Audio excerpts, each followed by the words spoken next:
नमस्कार। इस video lecture के अंतर्गत हम बात करेंगे असंक्रामक रोगों की, अर्थात नॉन कम्युनिकेबल डिसीज़ की। इससे पहले के वीडियो लेक्चर्स में आपने देखा कम्युनिकेबल डिसीज़ अर्थात संक्रामक रोग कौन कौन से होते हैं और उनके लिए कौन कौन से सूक्ष्म जीव जिम्मेदार होते हैं, जिसमें आपने जीवाणुजनित रोग देखे, विषाणुजनित रोग देखे, प्रोटोजोआ और कवक जनित रोग देखे।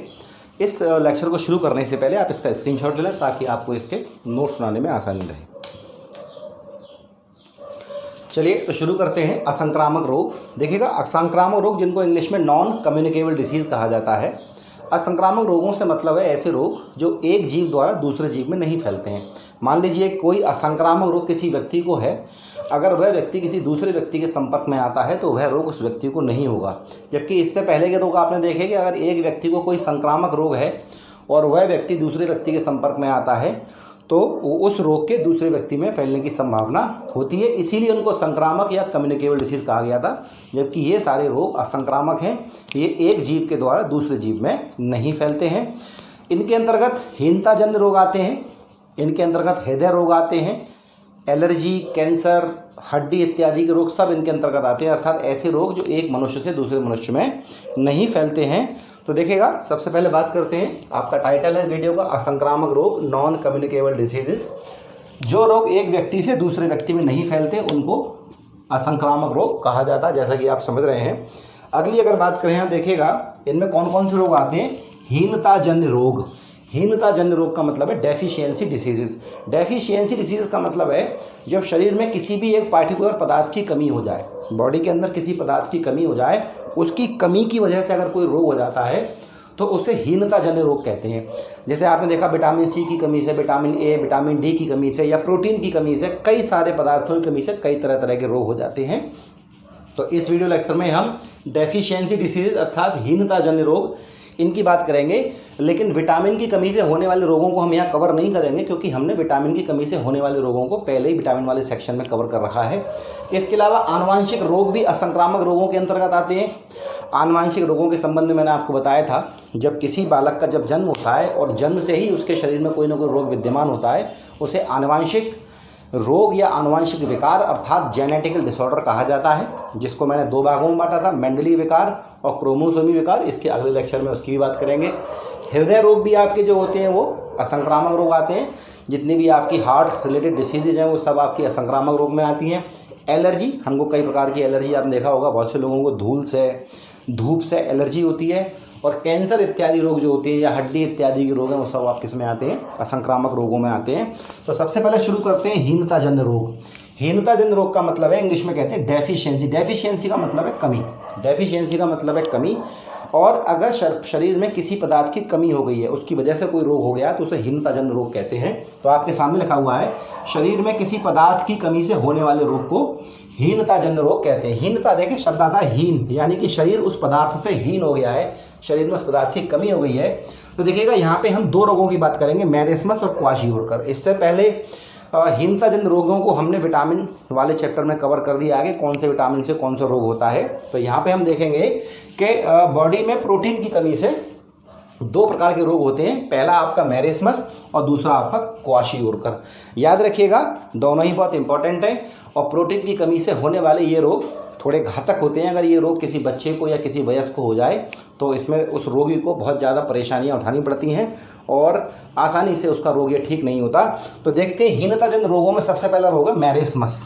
मैरेस्मस ये किसकी कमी से होता है? प्रोटीन की कमी से, है ना, प्रोटीन की कमी से होता है। अब देखिएगा यहाँ पे मैं आपको दोबारा बता दूं कि एक रोग और है क्वाशियोरकर, ये भी प्रोटीन की कमी से है, ये भी प्रोटीन की कमी से है। लेकिन अंतर क्या है? मैरेस्मस में शरीर में प्रोटीन की कमी हो जाती है, आपकी बॉडी में प्रोटीन की कमी हो जाती है, शरीर में ओवरऑल आपकी मसल्स इत्यादि में जो प्रोटीन होता है उसकी कमी हो जाती है। लेकिन अगर बात करें क्वाशियोरकर की, तो रोगी का जो रक्त होता है, रक्त के प्लाज्मा में कई सारे प्रोटीन होते हैं, है ना, कई सारे प्रोटीन होते हैं। अब मैं आपको रक्त पढ़ाऊंगा तो बताऊंगा इनके बारे में। तो बॉडी में अगर प्रोटीन की कमी हो जाती है मसल्स इत्यादि में, तो रोग कौन सा होगा? मैरेस्मस। लेकिन अगर हमारा जो ब्लड है ब्लड में बेसिकली क्या होता है, 55% प्लाज्मा होता है। तो प्लाज्मा में अगर प्रोटीन की कमी हो जाए तो कौन सा रोग होगा, क्वाशियोरकर। अब देखते हैं इनकी डिटेल्स कि शरीर में प्रोटीन की कमी से कौन सा रोग होता है, मैरेस्मस। इस रोग से बच्चे अधिक प्रभावित होते हैं, इस रोग से बच्चे अधिक प्रभावित होते हैं। तभी आपने देखा होगा कि मिड डे मील में बच्चों को दाल इत्यादि दी जाना अनिवार्य है, और 1 से 5 तक के बच्चों के लिए 12 ग्राम प्रोटीन का भोजन, 6 से 8 वाले बच्चों के लिए 20 ग्राम प्रोटीन का भोजन देना अनिवार्य है। उसकी वजह यही है कि बचपन में अगर प्रोटीन की कमी हो जाती है तो क्वाशियोर मैरेस्मस रोग होने की बहुत संभावना होती है। तो मैरेस्मस शरीर में प्रोटीन कमी से होने वाला रोग है जिससे बच्चे अधिक प्रभावित होते हैं। प्रोटीन की कमी से पेशियों व वसा ऊतकों का क्षय, पेशियों और वसा ऊतकों का क्षय हो जाता है प्रोटीन की कमी से। पेशियाँ मतलब मसल्स, तो आप जानते ही हैं मसल्स बिल्डिंग, मसल्स बनाने का जो मेन काम है प्रोटीन का है, और प्रोटीन की कमी होगी तो बच्चे की मसल्स क्या हो जाएंगी, डैमेज हो जाएंगी। इसके अलावा जो फैट के टिश्यू होते हैं, आपके जो फैट के टिश्यू हैं वो भी डैमेज हो जाते हैं। फैट के टिश्यू कहाँ होते हैं कि आपकी बॉडी पे जहाँ भी आप देखते हैं खाल के नीचे जहाँ थोड़ा सा फैट आपको दिखाई दे, जहाँ गुदगुदा पार्ट हो वहाँ सब जगह फैट होता है।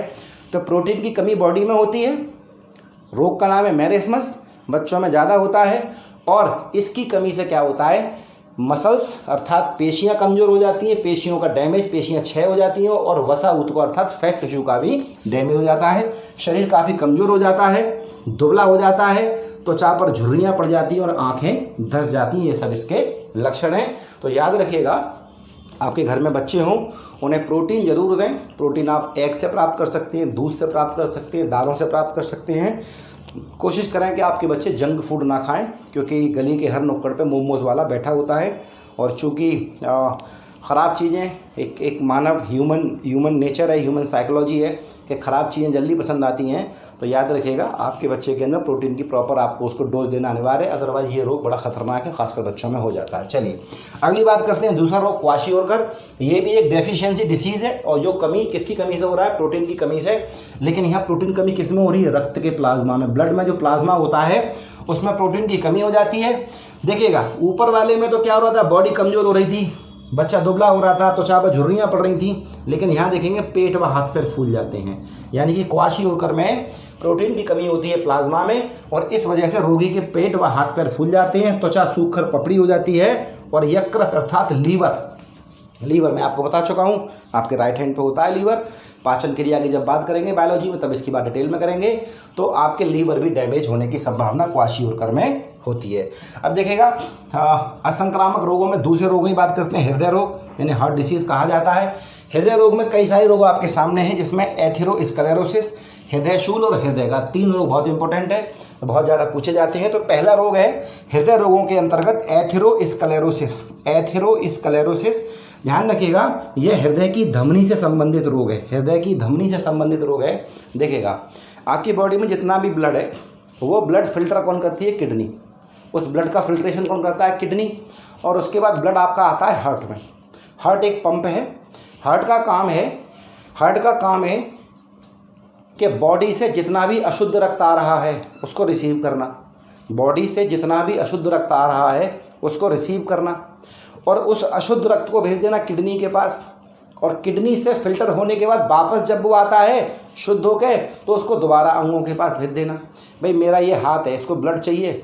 और ब्लड क्यों चाहिए, क्योंकि ब्लड इसको भोजन की सप्लाई करेगा। ये मेरा जो हाथ है इसको ब्लड चाहिए। ब्लड क्या करेगा, इस हाथ तक, अर्थात इस हाथ की जो कोशिकाएं हैं, इस हाथ के जो सेल हैं, यहाँ तक ब्लड आएगा भोजन और ऑक्सीजन लेके। और जब ये हाथ अर्थात इस हाथ की कोशिकाएं उस ब्लड में से भोजन और ऑक्सीजन ले लेंगी, और अपना जो वेस्ट है, क्योंकि ये काम कर रही हैं, हाथ की मसल्स, हाथ की कोशिकाएं, और काम करने के दौरान इनके जो अपशिष्ट होंगे, वेस्ट होंगे, वो ब्लड को दे देंगी। यानी कि जब ब्लड इन हाथ की कोशिकाओं तक आएगा तब वो प्योर होगा, भोजन और ऑक्सीजन से युक्त होगा। जब वो इनको भोजन देके वापस जाएगा तो ये कोशिकाएं अपने वेस्ट पदार्थ उसे दे देंगी, तब वो रक्त कैसा हो जाएगा, अशुद्ध हो जाएगा। तो आपने देखा धमनी और शिराएं काम करती हैं, चर्चा करेंगे इसकी कोर बायोलॉजी में। तो जब ये ब्लड अशुद्ध होकर पहुंचता है तो कहाँ पहुंचता है, हार्ट पे।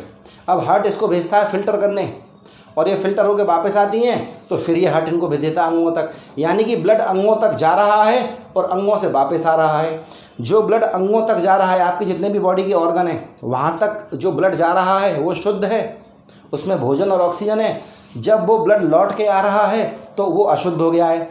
अब उस रक्त को भेजने का और वापस लाने का काम कौन कर रहा है? हार्ट काम कर रहा है। तो हार्ट से आने जाने वाली कई सारी धमनियाँ और शिराएँ होती हैं। धमनी और शिराएँ सीधी भाषा में अगर समझिए, सरल भाषा में, तो वो पाइपलाइन है जिनसे होकर ब्लड जा रहा है और ब्लड आ रहा है। नॉर्मली धमनी जो होती है वो शुद्ध रक्त कैरी करती है और शिराएँ अशुद्ध कैरी करती हैं, लेकिन इसमें भी फुफ्फुस धमनी और फुफ्फुस शिराएँ होती हैं। कोर बायोलॉजी में बात करेंगे। फिलहाल अभी आप ये समझिएगा कि आपके हार्ट से बहुत सारी पाइपलाइन जाती हैं जो ब्लड ले जाती हैं और ब्लड लेके आती हैं, ठीक है ना। तो देखेंगे यहाँ पे जो आपका रोग है एथेरोस्क्लेरोसिस, ये हृदय की धमनी से संबंधित है। हृदय की धमनी से संबंधित रोग है। होता क्या है, हृदय की जो धमनी होती है, अब देखिएगा ये मान लीजिए हृदय की धमनी है, पाइपलाइन है, और हम क्या कर रहे हैं, बहुत ज़्यादा वसायुक्त खाना खा रहे हैं, बहुत सारा घी इत्यादि खा रहे हैं और बहुत ज़्यादा फिजिकल लेबर नहीं कर रहे हैं, तो हमारी बॉडी में जो धमनियाँ हैं उनके अंदर क्या होता है, कोलेस्ट्रॉल जमा हो जाता है। कोलेस्ट्रॉल, लिपिड पदार्थ जमा हो जाते हैं और धमनी का साइज़ क्या हो जाता है, अंदर से छोटा हो जाता है। पहले धमनी चौड़ी थी, अब अंदर उसमें क्या हो गया, फैट इत्यादि जमा हो गया, कोलेस्ट्रॉल जमा हो गया, तो धमनी का मुंह छोटा हो जाएगा, तो ब्लड का प्रेशर क्या हो जाएगा, बढ़ जाएगा, क्योंकि ब्लड तो उतना ही जाना है। लेकिन पहले धमनी चूँकि चौड़ी थी, अंदर कुछ भी जमा नहीं था उसमें, तो ब्लड आराम से जा रहा था। अब धमनी का मुंह छोटा हो गया क्योंकि अंदर गंदगी जम गई, तो ब्लड का प्रेशर बढ़ेगा, क्योंकि ब्लड तो उतना ही पहुंचाना है, तो ज़्यादा प्रेशर से पहुंचाना पड़ेगा, और जब ब्लड प्रेशर बढ़ेगा तो कोई ना कोई रोग हो जाएगा। तो याद रखिएगा क्या होता है, एथेरोस्क्लेरोसिस हृदय धमनी से संबंधित रोग है। इसमें धमनी की दीवार पर कोलेस्ट्रॉल तथा अन्य लिपिड पदार्थ जमा हो जाते हैं और हृदय को रक्त की आपूर्ति बाधित होती है, क्योंकि जब धमनी छोटी हो जाएगी, धमनी का साइज छोटा हो जाएगा, तो उस केस में क्या होगा, हृदय को पहुंचने वाले रक्त की आपूर्ति क्या होती है, बाधित होती है। उस कंडीशन में एथेरोस्क्लेरोसिस रोग हो जाता है। अगला आपका हृदय शूल। हृदय शूल ध्यान रखिएगा, शूल का मतलब है कांटे। तो आपने देखा होगा अक्सर अपने घर में आप देखा हो किसी को, बुजुर्ग को, या जिन लोगों की एज 40 से पार हो जाती है, कभी कभी उनको सीने में दर्द होता है या उनकी बाह में दर्द होने लगता है, बाह में। याद रखिएगा कभी भी हार्ट अटैक सीधे नहीं आएगा। हमेशा याद रखें, आप ये सोचें कि अचानक से हार्ट अटैक आ गया। हार्ट अटैक कभी अचानक नहीं आता है। आपका हार्ट आपको बहुत सारे साइन देता है, बहुत सारे इशारे करता है कि मुझे प्रॉब्लम है, मेरी सुनो। कैसे? अक्सर करके कभी कभी क्या होता है, बहुत तेज़ पसीना आने लगता है, जबकि नॉर्मल बैठे, टेम्परेचर हो गया, पसीना आ गया, बाहों में दर्द होने लगा, जी मिचलाने लगा, तो मान के चलिए कि आपका हार्ट आपको इंडिकेशन कर रहा है कि आप इसकी टेस्टिंग कराएं, इसकी समस्याएं दूर करें। लेकिन चूंकि हम भारतीय बहुत लापरवाह होते हैं, छोटी मोटी समस्या होती है, और चूंकि भारत में सभी लोग डॉक्टर हैं, 140 करोड़ डॉक्टर हैं, अगर आपको कोई समस्या किसी से बात करेंगे तो वो आपको 4 दवाइयाँ बता देगा, और हम अपने आप में भी डॉक्टर होते हैं, तो हम क्या करते हैं, डॉक्टर सलाह नहीं लेते, हम अपने आप ही कुछ ना कुछ ट्रीटमेंट कर लेते हैं, या अपने आप बहाने बना लेते हैं, अरे गर्मी बहुत है, गैस बन गई होगी, ये वो सब चीज़ें। ऐसा ना करें। अगर आपके घर में कोई 40 से ऊपर का है और उसको कभी कभी बाह की दर्द की शिकायत होती है, अचानक जी मिचलाए उसका, तो उससे कहें कि अपना हार्ट का ज़रूर चेकअप कराएं, क्योंकि ये समस्याएँ शुरुआती दौर में होती हैं। जब ये लक्षण मिलते हैं, जब आप इन पर गौर नहीं करते हैं, तब आपको हार्ट अटैक आता है। तो दूसरी बीमारी आपकी हृदय शूल। वजह क्या है इसकी? अत्यधिक मानसिक तनाव, कठोर परिश्रम के कारण कभी कभी हृदय को ऑक्सीजन की पूर्ति बाधित हो जाती है। बहुत ज़्यादा टेंशन में आप हो, बहुत ज़्यादा मोटापा बढ़ गया हो, बहुत ज़्यादा मेहनत कर ली हो, तो कभी कभी आपके हार्ट को पहुंचने वाली ऑक्सीजन की सप्लाई थोड़ी सी डिस्टर्ब हो जाती है। उस वजह से क्या होता है, सीने व बाईं भुजा में, लेफ्ट भुजा में, याद रखिएगा लेफ्ट में, क्योंकि हार्ट आपका यहाँ लेफ्ट है, बाएं का मतलब लेफ्ट है, आपकी लेफ्ट भुजा में अगर दर्द हो रहा है तो मान के चलिए कहीं ना कहीं आपको समस्या है, आपको चेकअप कराने की आवश्यकता है। तो दूसरा रोग क्या, हृदय शूल। कांटे जैसे चुभते हैं, ऐसा लगता है लपकन सी हो रही है ना, आपके आसपास जरूर आपने कभी ना कभी सुना होगा, तो प्रॉपर चेकअप कराएं। तो हृदय शूल हो गया। तीसरा रोग है हृदयघात। अब हृदयघात का मतलब क्या है कि बहुत ज़्यादा हाई टेंशन है आपको, या मोटापा बहुत ज़्यादा है, या बहुत ज़्यादा फैट वाला भोजन आप करते हैं। इसकी वजह से क्या होता है, आपका रक्तदाब, ब्लड प्रेशर क्या होता है, बढ़ जाता है, और लंबे समय तक अगर यही कंडीशन रहे तो हृदयघात हो जाता है आपको। यानी कि ये सब कंडीशंस थी, आपने इनको क्या किया, इग्नोर किया, इन पर ज़्यादा ध्यान नहीं दिया, और ऐसी कंडीशन ज़्यादा समय तक रहें, आपका बीपी बहुत लंबे समय तक हाई रहे, तो फिर आपको उस कंडीशन में हार्ट अटैक होने का चांस हो जाता है। लक्षण क्या हैं, सीने में तीव्र दर्द, पसीना आना, जी मिचलाना, बाहों में दर्द आदि इसके लक्षण हैं। एक औषधि है बीटा ब्लॉकर। बीटा ब्लॉकर एक औषधि है, क्या करती है, ये आपके खून को पतला करती है, गाढ़े खून को थोड़ा सा पतला करती है, और ये आपको हार्ट अटैक से बचा देती है, याद रखिएगा। अब देखिएगा, आपने देखे संक्रामक रोगों में आपने डेफिशिएंसी डिसीज़ देखी, हृदय रोग देखे। अब बात करते हैं कैंसर की। कैंसर होता क्या है, ठीक है, देखिएगा, हिंदी में इसको कर्क रोग कहते हैं। देखिएगा, कैंसर की जो डेफिनेशन है वो एक ही डेफिनेशन है, the uncontrolled growth of cell division is called cancer. Uncontrolled growth of cell division is called cancer. देखिएगा आपकी बॉडी में क्या होता है, कोशिकाओं का डिवीजन होता है, एक कोशिका से दो, दो से चार, चार से आठ। मान लीजिए आपके यहाँ कट लग गया, कट लगने के बाद घाव हो जाएगा, तो यहाँ की कोशिकाएं क्या होंगी, फिर अपने आप बनना शुरू हो जाएंगी, क्योंकि कट हो गया, यहाँ का मांस निकल गया, यहाँ डैमेज हो गए टिश्यू, तो कोशिकाएं एक की दो, दो की चार, चार की आठ होना शुरू हो जाएंगी। और ये क्रम तब तक चलेगा जब तक आपका एक घाव भर ना जाए। जब आपका एक घाव भर गया तो फिर यहाँ पे कोश का विभाजन बंद हो जाता है, क्योंकि चोट आपकी सही हो गई।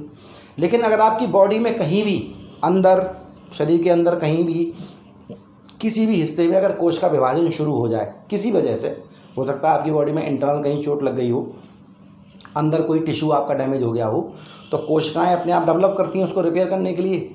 अगर कोशिकाओं का डिवीज़न के एक कोशिका से दो, दो से चार, चार से आठ ये होना शुरू हो जाए, और चोट सही होने के बाद भी अगर ये लगातार होता रहे, अर्थात कोश का विभाजन कैसा हो जाए, अनियंत्रित कैसा हो जाए, कोश का विभाजन कैसा हो जाए, अनियंत्रित हो जाए, तो उस केस में आपको कैंसर हो जाता है। तो कैंसर की यही डेफिनेशन है कि कोशिकाओं के अनियंत्रित विभाजन को कैंसर कहते हैं। कैंसर के कई सारे टाइप होते हैं, जहाँ मुख्य 4 प्रकार आपके सामने हैं, जहाँ से प्रश्न आपको मिलता है। पहला है कार्सिनोमा। कार्सिनोमा एक कैंसर का टाइप है। अगर आपकी त्वचा में, आपके स्तन में, मस्तिष्क में और गर्भाशय में अगर कैंसर है तो कार्सिनोमा कहा जाएगा। त्वचा, स्तन, मस्तिष्क और गर्भाशय में। सार्कोमा की बात करें तो आपकी अस्थियों और उपास्थियों, बोन और कार्टिलेज, अस्थि और उपास्थियों में अगर कैंसर है तो इसको सार्कोमा कहेंगे। लिम्फोमा की बात करें तो अस्थि मज्जा। अस्थि मज्जा क्या होता है, हड्डियों के बीच में जो बड़ी हड्डियां होती हैं, बड़ी हड्डियों के बीच में एक चिपचिपा गाढ़ा पदार्थ होता है, इसको बोन मैरो कहते हैं। अस्थियों के बीच में मान लीजिए आपकी कोई बहुत बड़ी हड्डी है, पैर की हड्डी है ऐसे करके, तो उसके बीच में क्या होगा, आपके अंदर गाढ़ा चिपचिपा पदार्थ होता है, उसको बोन मैरो कहते हैं। अगर आपने क्रिश 3 देखी हो मूवी, क्रिश 3 ऋतिक रोशन और विवेक ओबराय, काल की कायनात आपने देखा होगा ज़रूर, तो उसमें ये बोन मैरो का सारा आपने देखा होगा। तो बोन मैरो का बहुत बड़ा रोल होता है ह्यूमन बॉडी में। तो बोन मैरो यानी कि लिम्फोमा की अगर बात करें तो आपके बोन मैरो वो प्लीहा मैं आपको बता चुका हूँ, जिसे स्प्लीन या तिल्ली कहते हैं, यहाँ होती है इस जगह। उस तिल्ली की बात नहीं हो रही, पैर वाली तिल्ली की बात नहीं हो रही, इस तिल्ली की बात हो रही है। मैं आपको इससे पहले वाले लेक्चर में दिखा चुका हूँ उसका फोटो। तो लिम्फोमा, अस्थि मज्जा अर्थात बोन मैरो कैंसर, प्लीहा यानी कि स्प्लीन में, और लीवर कैंसर। तो ये तीनों कैंसर किस में आते हैं, लिम्फोमा में। अगला है ल्यूकेमिया, ये सबसे ज़्यादा पूछा जाता है। ल्यूकेमिया याद रखिएगा, आपके रक्त में 3 प्रकार की कणकाएँ होती हैं, 3 प्रकार की कोशिकाएँ होती हैं, जैसे आरबीसी, डब्ल्यूबीसी और प्लेटलेट कहते हैं। आरबीसी, डब्ल्यूबीसी और प्लेटलेट कहते हैं। और डब्ल्यूबीसी का काम क्या होता है, रोगों से लड़ना। ये मैंने आपको जब HIV एड्स पढ़ाया तब बताया था कि अगर आपकी बॉडी में WBC की संख्या कम हो जाए तो आपकी रोगों से लड़ने की क्षमता कम हो जाती है।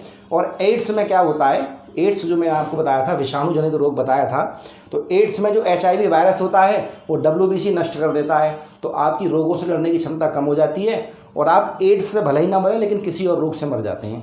तो यहाँ देखेंगे आप ल्यूकेमिया में क्या है कि आपकी बॉडी में WBC की संख्या हद से ज़्यादा बढ़ रही हो, आपकी बॉडी में WBC की संख्या हद से ज़्यादा बढ़ रही हो तो आपको कौन सा कैंसर हो जाता है, ल्यूकेमिया हो जाता है। याद रखिएगा, तो कैंसर, कोशिकाओं के अनियंत्रित विभाजन को कैंसर कहते हैं।